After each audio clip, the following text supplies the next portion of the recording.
सर्वांना नमस्कार. जय नाना. आपण चैतन्यपीठाच्या युट्यूब वाहिनीवरून आत्मसंवाद ही प्रबोधन मालिका गेल्या 4.5 वर्षापेक्षा अधिक काळापासून प्रसारित करीत आहोत.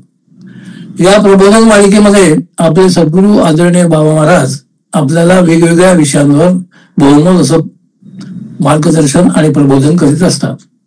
गेल्या काही पुष्पांपासून आदरणीय बाबा महाराज आपल्याला दत्तपुराण या ग्रंथाविषयी माहिती देत आहेत. आत्मसंवादाच्या मागील पुष्पात आदरणीय बाबा महाराज म्हणाले की आपण भगवान दत्तात्रयाचे चरित्रात्मक पुराणाचे म्हणजे दत्तपुराणाचा परामर्श घेत असताना आपल्या लक्षात येतं की स्वामी महाराजांनी या अद्भुत ग्रंथात आचार धर्म विषयक भविष्य विषयक अशा अनेक विषयांचा परामर्श घेतला आहे. स्वामी महाराजांची भाषाशैली ही प्रौढ आहे. भागवत ग्रंथ हा मुळातच रसाळ आहे. महाराजांची रचना ही अलंकारिक व जरा कठीण आहे, परंतु अभ्यासू लोकांसाठी ही अत्यंत प्रिय आहे. म्हणून या ग्रंथाला प्रसादिक ग्रंथ असे म्हटले गेले आहे. त्रिपदी परिवारासाठी तर हा ग्रंथ निश्चितपणे वाचनीय आणि श्रवणीय आहे. यात दत्त संप्रदायाचे तत्वज्ञान समजावून सांगितले आहे. या अध्यायात स्वामी महाराजांनी मंत्रशास्त्राविषयी अतिशय उपयुक्त माहिती सांगितली आहे.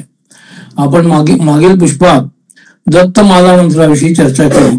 तसेच दत्तात्रयाची 1000 नावे असलेले वज्र कवचाविषयी माहिती बघितली व हे रुद्रयामल ग्रंथात आलेले आहे असे स्वामी महाराजांनी सांगितले.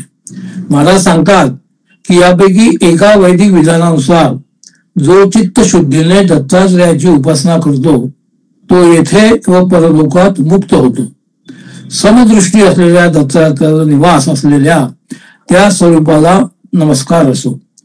या सर्व जीवांचा अस्थि भाती आणि प्रिय रूपाने चालक आणि भासक असलेला स्वयंप्रकाश भगवान दत्तात्रयच आहे, दुसरा कोणीही नाही. ज्याप्रमाणे राजाच्या ठिकाणी नोकर वश होऊन मान रहित असतात त्याचप्रमाणे स्वतःला दत्तात्रयाच्या ठिकाणी मानावे. यालाच दास्य भक्ती म्हणतात.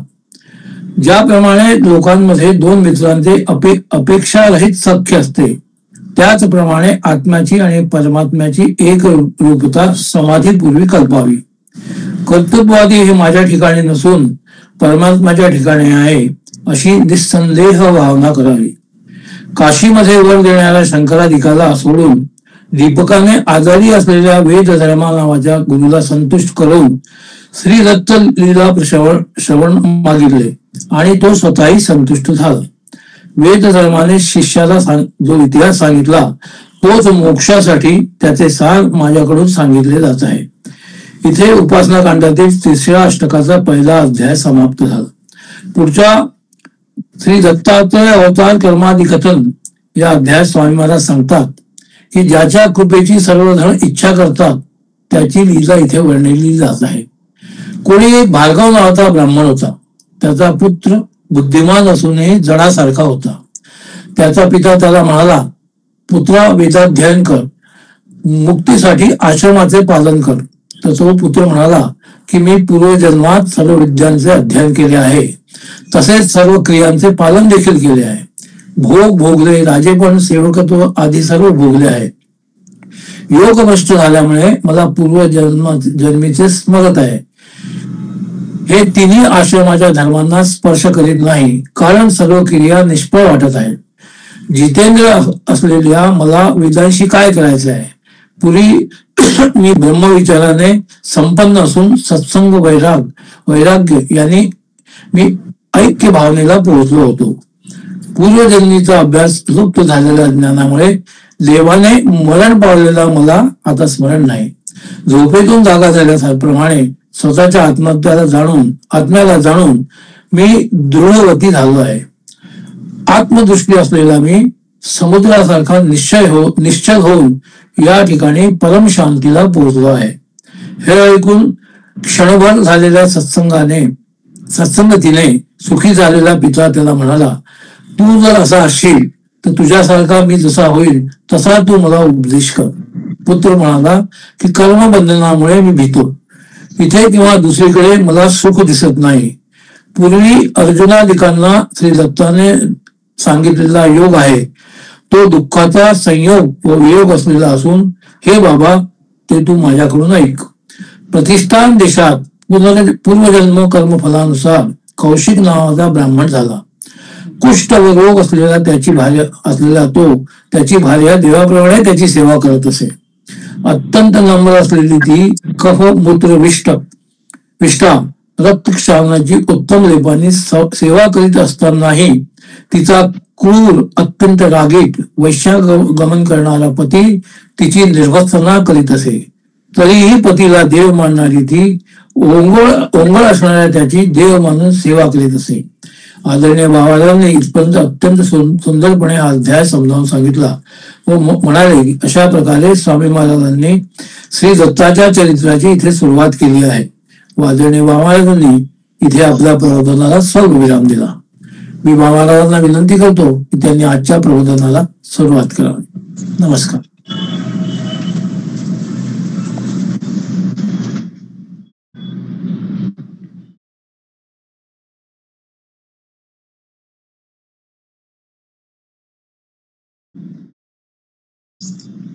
अनुसूयार्थी संभूतो दत्तात्रेयो दिगंबरा सुमंतुगामी स्वभक्तानां उद्धरता भवसंकटात. कुष्ठीरुग्णो अपि तद्भार्या भजतं देववत् सदा विभत्सम अपि तं देवं वेणे सा पतिदेवताः.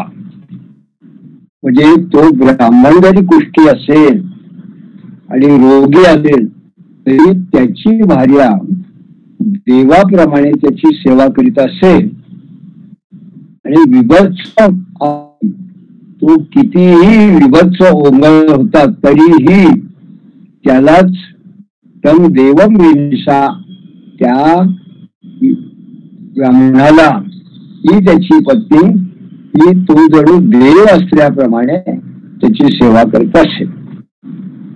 तर अशा दृष्टीने तो कुष्ठी रोगी होता. तो एकदा जो खऱ्या अर्थाने रोगाच्याच अधीन आहे असं ब्राह्मण एकदा तिला असा म्हणाला. पराधीन एकदा सवेश्या दृष्ट्वा वदत प्रियाम धर्मज्ञे मे हरतीशा चित्तम तन्वी घटस्थनी. म्हणजे सर्व रोगांनी पराधीन सुद्धा असा तो ब्राह्मण तो कामविवल असल्यामुळे कामाच्या अधीन असल्यामुळे तो आपल्या पत्नीला असं म्हणाला. हे धर्मज्ञ आहे, त्याला माहिती होतं त्याची पत्नी ही पतिव्रता आहे. तेव्हा तो असं म्हणतो धर्मज्ञ म्हणजे धर्मज्ञ हे पतिव्रते मला माझं हरितेशा चित्तम माझं जे चित्त आहे ते जिने हरण केलं आहे अशी ती जी वेश्या आहे तिच्याकडे माझं चित्त वेधलंय. तिचं माझं चित्त हरण करलंय तिने केलंय. म्हणजे काय तर मला तिच्याकडे घेऊन जा. तद्धामम नय मा अशक्तम मरिष्ये सुभगे न चेत कामो वामो न मोक्तुम तम को अपि शक्नोती भामिनी. म्हणून अशक्त असलेला मला तिच्या घरी तद्धामम तिच्या घरी मला घेऊन चल. कारण मी जर का या काम आणि याच्यामुळे जर मुक्त झालो नाही तर मला मृत्यूच येईल.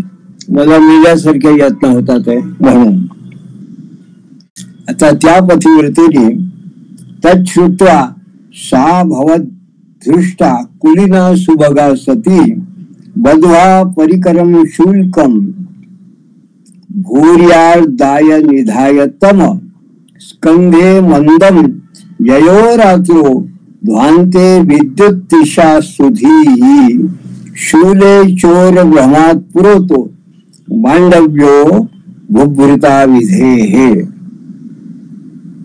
आणि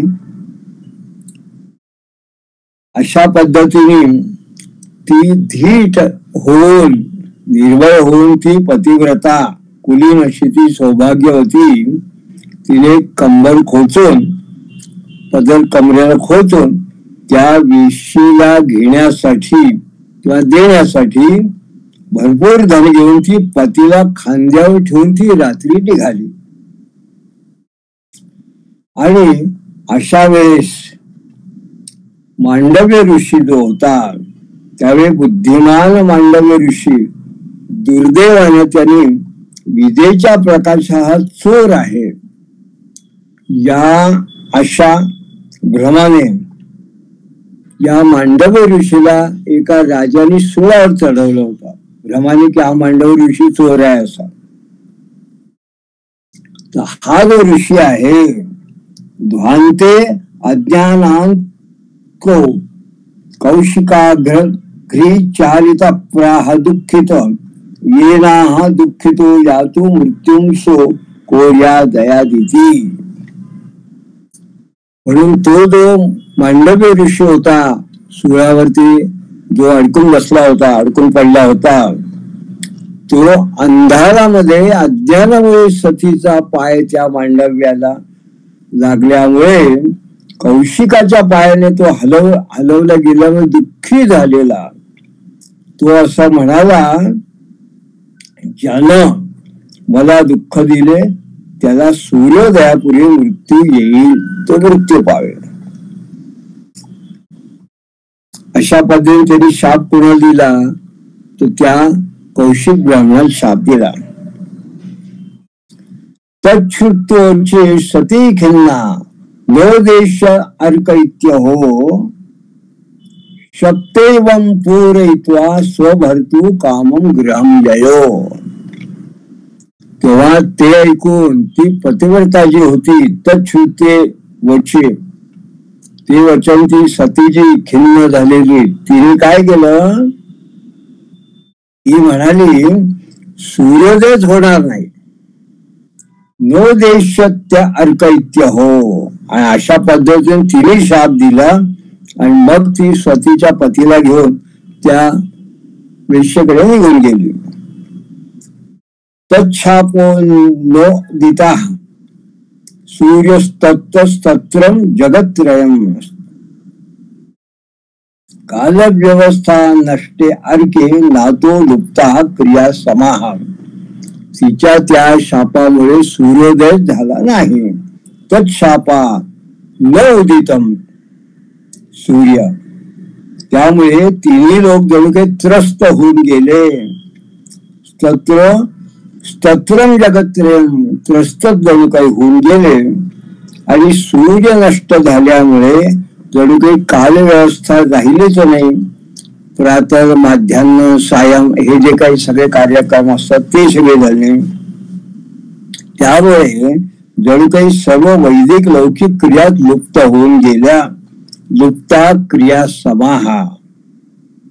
मग यभीतम जगद्ध्वांता स्वर्गे देवा उपोषिता वृष्टाजादीनानुग्रहणीमो मर्त्यास्ते अप्यध्वरेश्च नः. म्हणजे अंधाराने संपूर्ण जगाला भीती वाटायला लागली आणि स्वर्गात तर त्यांना भविष्य मिळेना. त्यामुळे देव उपोषित राहिले, देवांना त्यांचा भाग मिळेना यज्ञाने. म्हणून ते देव असं म्हणतात की वृष्टीनं आम्ही मानवावर अनुग्रह करतो, कारण आम्ही वृष्टी पाडतो, जगावरती पाऊस पाडतो. आणि मानव हे यज्ञाने आमच्यावर अनुग्रह करतात, म्हणजे आम्हाला भोजन वगैरे देतात. म्हणून जेव्हा गीतेत म्हटलं यज्ञात भवती पर्जन्यात, पर्जन्यात अन्न संभवाः, यज्ञ कर्म समुद्भवाः. जे जणू काही या ठिकाणी असं सूचित करायचं आहे की जेव्हा मानव लोक यज्ञ करतात, त्या यज्ञात जो हवी असतो औषधी कारक वगैरे, तो सगळा जेव्हा आकाशात जातो तेव्हा तो देवांना त्यांचं भक्ष्य पोचतं. आणि त्यामुळे देवांना त्यांचं पोषण झालं की मग देव तुम्हाला पाऊस देतात. यज्ञ म्हणून यज्ञात भवती पर्जन्यात. तर आता भुक्त्यापि लोलुपायस मदत्तम यागेर यजंतिनो पिज्जंत उपसर्गेस्ते ती वृष्टद्यादे सुदारुणे. म्हणजे उपभोग घेऊन सुद्धा जे भोग लोलुप अशी जे लोक आहे, लोलुपा, हे अस्मद दत्तम यागे यजंतीनो, जे लोक आम्ही दिलेल्या वस्तूंचे यजन म्हणजे यज्ञ कार्य वगैरे करत नाही, त्यांना काय होतं, तर त्यांना भयानक असा दुष्काळ किंवा अतिवृष्टीचा त्रास होतो. या ठिकाणी महाराजांनी सूचक असा संकेत केला की देवाने आपला जर सगळं दिलं असेल तर तेन त्यक्तेन भुंजिता, म्हणजे आपण सुद्धा यज्ञ यागादी कर्म करू ते देवांना अर्पण केलं पाहिजे. जेव्हा ते लोक असं अर्पण करत नाही कोणी यज्ञ याग वगैरे असं, तेव्हा मग अतिवृष्टी होते नाही तर अनावृष्टी होते. पण नापराधो धुनात्रेषाम काला भावानृणामिती विचार्य शरणं देवा कम गत्वा तन्यवेदयं. कालज्ञान नसल्याने या लोकांनी यावेळी काहीच नाही, कारण यावेळेस मात्र त्यांच्याकडून असं काही झालंच नाहीये, म्हणून नेमकं कशाने झालं असा विचार करून देव जेव्हा ब्रह्मदेवाला शरण गेले आणि ब्रह्मदेवा जेव्हा त्यांनी निवेदन केलं तेव्हा ब्रह्मदेवाने ध्यान करून असं म्हटलं, ध्यात्वा मुहूर्त ब्रह्मापि देवास्तान प्राह सर्ववित सूर्यो भीत सती शापा दु उपाय कल्प्यते अत्रतु. म्हणजे क्षणभर ध्यान करून सर्व ज्ञान ज्याला आहे सर्व येतं असं तो ब्रह्म त्यांना म्हणाला, ब्रह्मदेव पतिव्रतेच्या शापाने सूर्याला भीती वाटते आहे, सूर्य व्यालेला आहे, पण तुम्ही काळजी करू नका, याच्यावर उपाय केला जाईल. याच्यावर उपाय आहे. काय उपाय आहे, तेजसैती शमम तेजो यथा सत्या सती तथा पतिव्रता अग्रण्या अत्रे रत्न अनुसूया तपस्विनी वधू प्रसादिता सैव कार्यवह साधयिष्यति इत्युक्त्यास्ते ययु साकम धात्रा अत्रे रुटजम शुभम. ज्याप्रमाणे तेजाने तेज शांत होतो, तेजस येते शमम तेजो, त्याप्रमाणे यथा सत्या सती तथा, त्याप्रमाणे अग्रगण्य पतिव्रता अशी तपस्विनी अत्रीची पत्नी जी अनुसूया, तिला जर प्रसन्न केलं तर ती तुमचं कार्य निश्चित करेल. पतिव्रता अग्रण्या अत्रे अनसूया तपस्विनी असं म्हटलं. आणि वधू प्रसादिता सैव कार्यव साधयिष्यति, ती तुमचं कार्य नक्की करेल. इत्युक्तास्ते ययु, असं म्हणून ब्रह्मदेव म्हटलं तर ते देव स्वतः ब्रह्मदेवा सकट त्याच्याबरोबर अत्रि ऋषींच्या पवित्र अशा आश्रमाकडे गेले. आणि मग आसाद त्या अत्रींच तत्पत्नी साधी सर्वेच सत्कृता प्रापु कौशिक धामान अनुसूया सत्कृता सती. तेव्हा म्हणजे अत्रि अनुसूया यांना भेटून त्यांच्याकडून सत्कार झालेले असे ते देव मग कौशिक ब्राह्मणाच्या घरी गेले. तेव्हा तिने सत्कारलेली अनुसूयाला घेऊन गेले. तेव्हा अनुसूयाचा तिने सत्कार केला. तेव्हा तिने सत्कारले अनुसूया तिला म्हणाली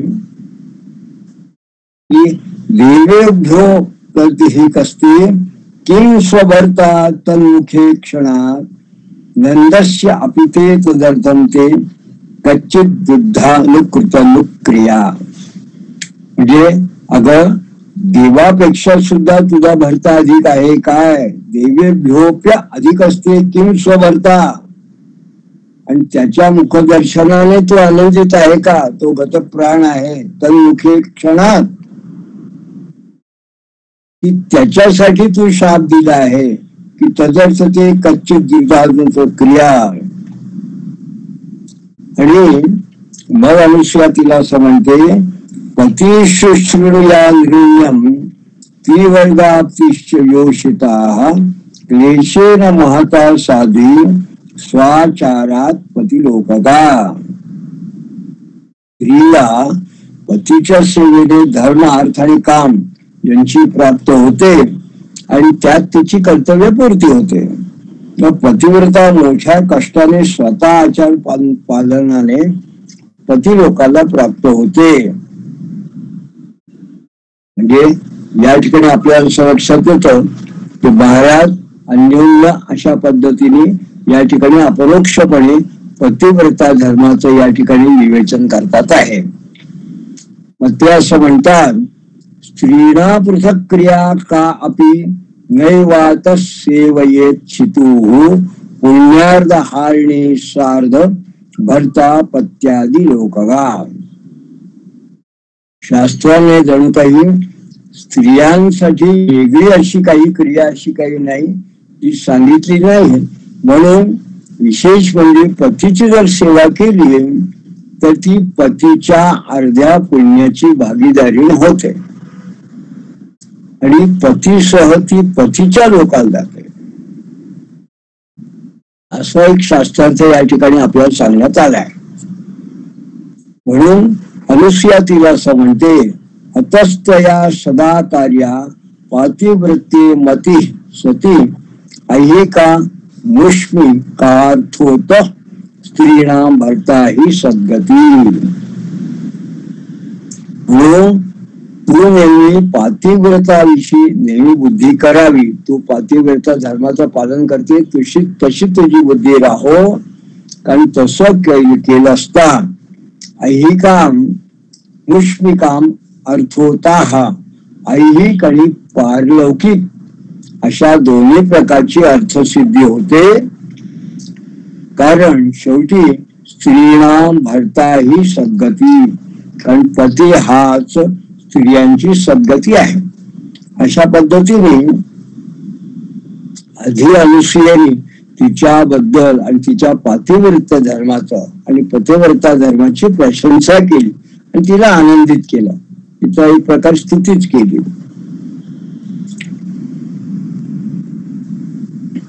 आता याच्या पुढे अनुसूया तिला असं म्हणते, पातिव्रत्यान्मया प्यार्ये मयाप्य आर्ये प्राप्तम धर्म महाफलम रूपाद्ये क्व अपि नेक्ष्य अन्यम भर्तुतुल्यम कदा अप्ययीहि.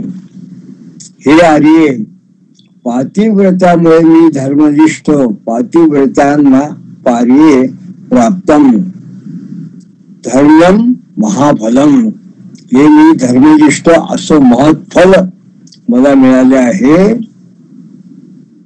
अगं रूपाधिकारी सुद्धा त्यांच्या रूपाध्ये क्वापी त्यांच्यासारखा असं म्हणून सुद्धा नेक्ष्य अन्यम दुसऱ्या कोणालाही मी पतितुल्य पाहत नाही. हा माझ्या पतीसारखा दिसतो असं सुद्धा माझा किंचित सुद्धा असं मी म्हणत नाही. इति श्रुत्वा ब्रवीत्स अपि हृष्टा साध्वी तथैव मे श्रद्धा वर्धयेस अत्यंतम साध्व्या भरतेव दैवतम. असं ऐकून आनंदित झालेली ती पतिव्रता असं म्हणाली, हे साध्वी अनुसूये, तुझ्या या बोलण्यामुळे जणू काही माझी या पातिव्रत्य धर्मावरती पतीवरची श्रद्धा वाढती आहे. तू जणू काही वाढवती आहे. खऱ्या अर्थाने पतिव्रतेला पती हेच दैवत आहे. साध्व्या भरते व दैवतम, पतिव्रतेला पती हेच दैवत आहे. मग ही पतिव्रता अनुसूयेला असं म्हणते, ईषद्भी समं जातं भवत्या दर्शनं परम तत्पुण्या अत्य अनुग्रहोयं धन्याहं वाह करोमि किम. म्हणजे देवांच्या सह तुझं अत्यंत श्रेष्ठ असं दर्शन मला झालं. समं जातं भवत्या दर्शनं परम, त्या पुण्याने तुझी माझ्यावर जणू काही एक कृपा झाली आहे. त्या तुझ्या दर्शनामुळे तत्पुण्या अत्य अनुग्रहोयं धन्यहं, मी धन्य झाले आहे. आता अशी धन्य झालेली मी धन्या अहम वा करोमि किम, आता मी नेमकं काय करू, म्हणजे तुमच्यासाठी मी काय करू. तेव्हा साप्राह साध्यमी देवा याचन्ते लोकशर्मणे पूर्ववद्यो निशा संस्था तदर्थम जागतास्म्यहम. म्हणजे ती अनुसूया म्हणाली, हे पतिव्रते, हे देव तिन्ही लोकांच्या सुखासाठी, याचन्ते लोकशर्मणे, लोकांच्या सुखासाठी, तिन्ही लोकांच्या पूर्वीप्रमाणे दिवस आणि रात्रीच्या व्यवस्थेची मागणी करतात आहे. सा पूर्ववद्यो निशाम संस्था, दिव निशाम संस्था, दिवस आणि रात्र अशी व्यवस्था व्हावी. कारण सूर्यच उगत नाही आहे, त्यामुळे दिवस रात्र वेगळे होतच नाही, म्हणून त्यासाठी मी आलेली आहे. लोकोच्छेद क्रियोच्छेदे ततो नैषे जगत क्रमान तत्वं प्रसिद्ध धैर्य सूर्या मोहमानदे. कारण लोकांच्या क्रियेचा जर उच्छेद झाला तर लोकांचाही उच्छेद होईल आणि मग अशा पद्धतीने क्रमशः जणू काही जगाचा नाश होईल. तर तो नशे जगत क्रमान, म्हणून तरी तू प्रसन्न हो आणि हे मानिनी धैर्याने सूर्याचं आवाहन कर. धैर्येण सूर्य आवह मानवे. माते पतिव्रता काय म्हणते, ती म्हणती सोवाचा अर्कोदया देव दंड मांडव्य शापता नाशम प्राप्य स्थिती मे भरता सुभगे किम ब्रवीम्यता. ती म्हणाली, त्या कोपिष्ट अशा मांडव्याच्या शापामुळे सूर्योदयाच्या वेळेस माझा पती मरण पावेल. नाशम प्राप्य सीतेने तो जर असा जर नाश झाला, त्याचा मरण पावला, म्हणून सुबगे किम ब्रवीम्यत, म्हणून मी आव्हान तरी कसं करू, कारण मी जर आव्हान केलं माझा पती मृत होईल. अनुसूया तिला म्हणाली, अनुसूया मा भीस्त्वं सूर्यम आवहते पतिं सजीवं पूर्ववत कुर्वे सत्यम ते यदि रोचते. अनुसूया म्हणाली, तू भिवू नको, तू सूर्याला आवाहन कर, तुझ्या पतीला मी पूर्वीप्रमाणे मी सजीव करीन. सजीवं पूर्वत कुर्वे, पूर्वी पण सजीव करीन. पण जर हे तुला खरं वाटत असेल तर सत्यम ते यदि रोचते, तुला जर योग्य वाटत तर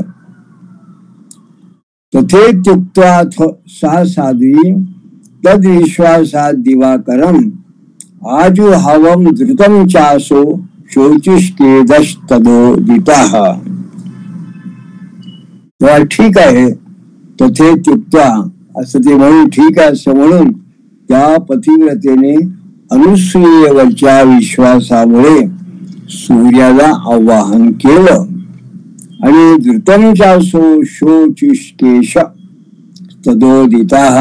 तेव्हा तेज ज्याचा जणू काही केस आहे, तेज रूप जणू काही त्याचे केस आहे, अशा शोचिष्केश तदस, तो असा सूर्य, तर तो उगवला, त्याचा उदय झाला. आता स्थितोपि शतशत घटिकालम भित्योदद्गतो रवी सत्याहुत्या कौशिकासून सहेवच हरस्तम. मग पतिव्रतेच्या आव्हानाने उदित झालेला सूर्य जसा भीतीने 600 घटिकापर्यंत तसाच राहिला. शतशत घटिकालम भित्योद्गतो रवी, 600 घटीपर्यंत तो सूर्य उगवलाच नव्हता. तो सूर्य ना जेव्हा उगवला तर कौशिकाच्या प्राणांबरोबर तो जेव्हा उगवला तेव्हा त्याने अंधाराचा नाश करता झाला. पण त्याबरोबर काय झालं, कौशिकाचे प्राणही गेले. मग आता ही पतिव्रतेची काय अवस्था आहे, तर ती म्हणते स्वेशम दृष्टवाब्जिनी हृष्टा उत्कृष्टा नष्टाधिपाच सा अनुसूयो वाच भद्रे माशोची पश्चिमे तप. जे सूर्याला पाहून कमलिनी प्रमाण ती आनंदित झाली की माझ्या आव्हानाने सूर्य पुन्हा उगवला, पण पती मृत झाल्याने ती खिन्न नाही झाली, म्हणून हृष्टा कृष्टा असा शब्द महाराजांनी या ठिकाणी वापरला.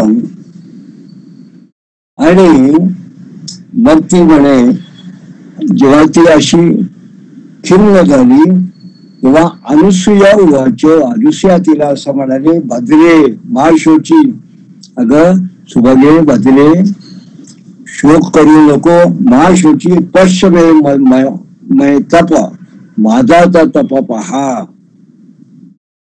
माझा तपप्रवाहाचा अधिकार पहा.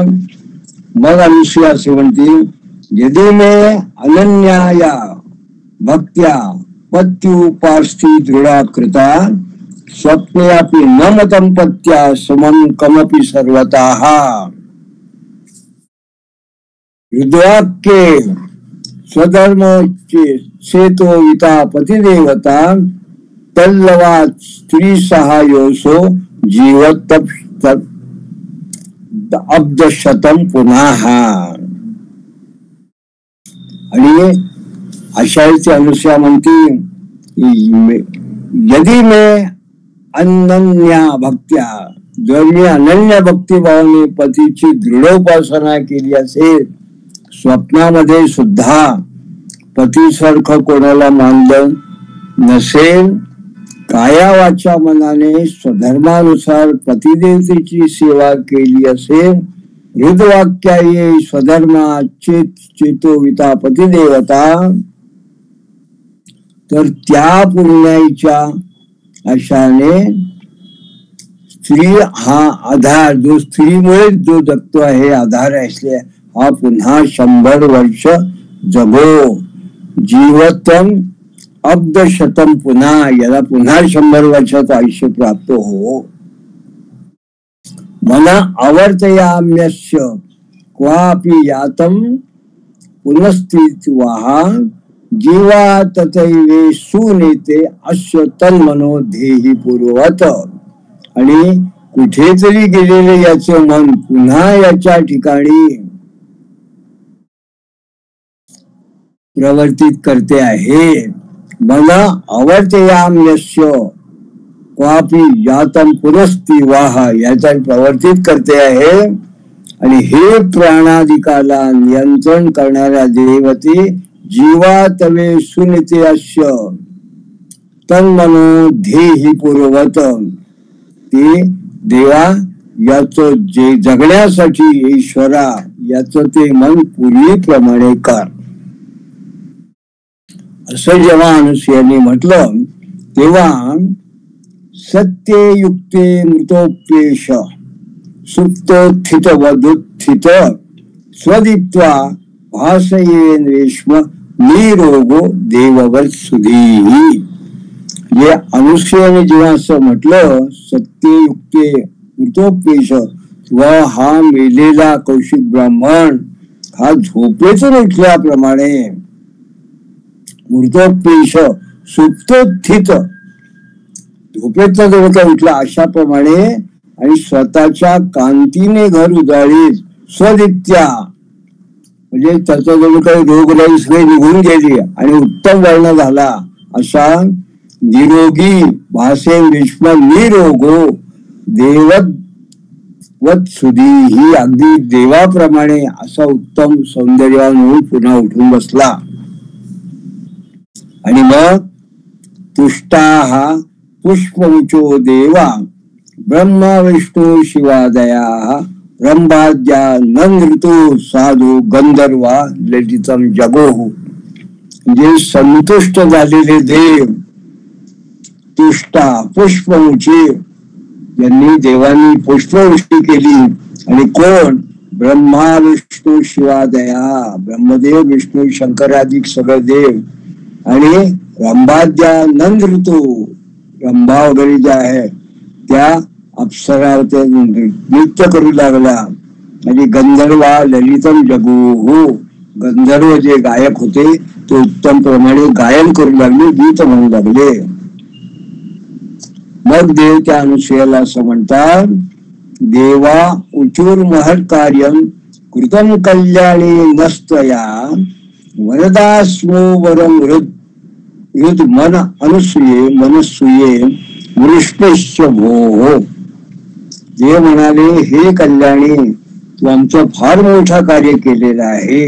उचूर महाकार्यम कृतम, कल्याणी वरदास्मो वरम, आम्ही वर देणारे आहोत. हे अनुसूये अभिष्ट तू असा वर माग. वृद मनसूये वृष्णेश्वर भो. तेव्हा ती असं म्हणाली अनुसूया, सोवाच भरती योगोस्तु क्लेश मुक्ते सदा मम पुत्र भावम त्रिदिशो नो प्राप्तो नत्यैव वयवरस्तु किम.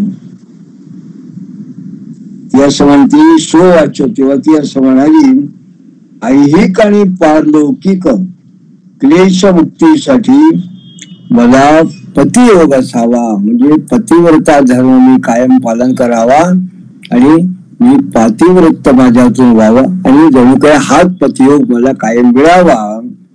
आणि मग पुत्रभावम त्रिदिशो नौ, आणि 3 गुणांचा त्रिदिश, जणू काही 3 गुणांचा आधीश असा देव परमेश्वर आमच्या दोघांचा पुत्र हो.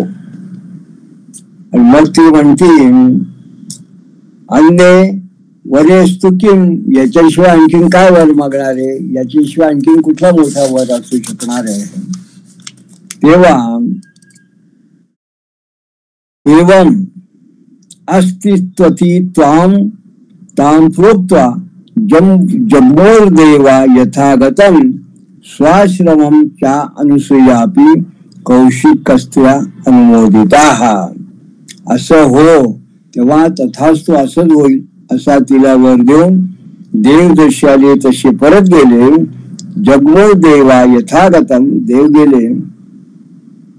आणि मग कौशिकाच्या पत्नीने अनुमोदन दिलेले कौशिक स्त्रिया अनुमोदिता, आनंदित होऊन तिने जो निरोप दिला, ती अनुसूया स्वाश्रम चान अनुसूया, ती अनुसूया सुद्धा स्वतःच्या आश्रमाला परत गेली.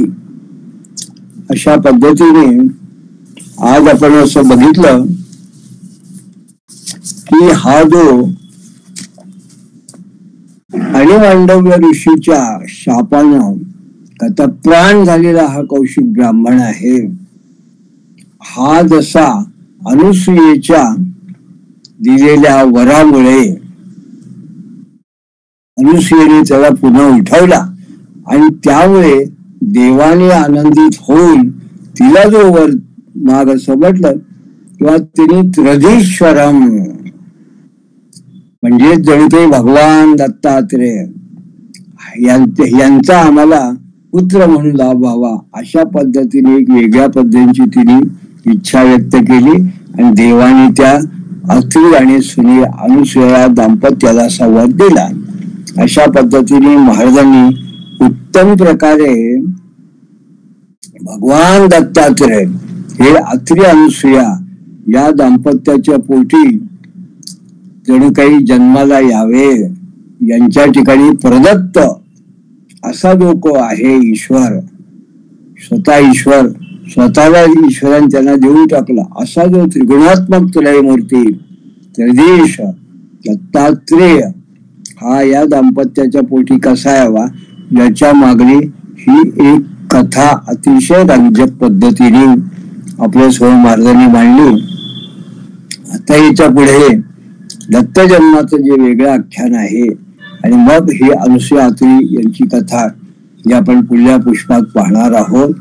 तेव्हा पुनश्च आपण भगवान दत्तात्रेयाची या निमित्ताने पुन्हा आपण स्तुती करू.